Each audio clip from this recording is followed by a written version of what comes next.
Welcome to this month's Minute with Victor, where Dr. Cotton answers your questions.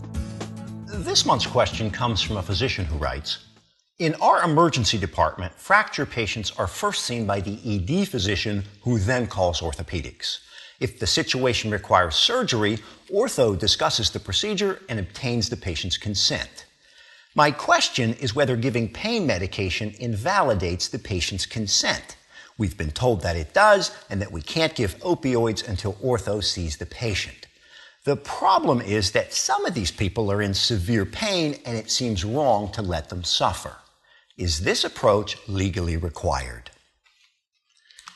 In 20 years of doing this, I've never come across a law that requires a doctor to withhold treatment from a suffering patient.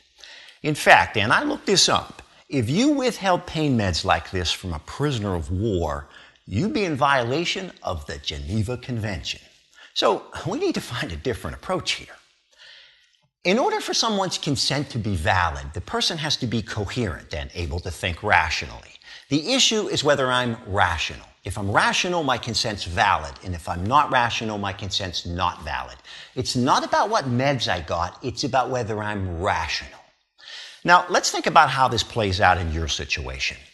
I'm the patient, I have a broken leg, and I'm in agony. Now, you come along to get my consent for surgery. Well, I'm out of my mind with pain. I'm not rational, and my consent is not valid. In addition, my pulse is 140 and my pressure is 210. So you have an unstable patient and an invalid consent. On the other hand, if you give me some morphine and take the edge off my pain, I can think clearly and my pressure comes down. My consent is now valid, I'm stable for surgery, and the morphine is what got you there. So although it's often said that analgesics invalidate consent, sometimes analgesics are the only way to obtain consent. When you're in one of these situations and you treat the patient's pain, I document that although the patient received morphine, he's awake, alert, coherent, and rational. Then I get his consent and take him to the OR. You wrote here that it seems wrong to let these people suffer. That's because it is wrong.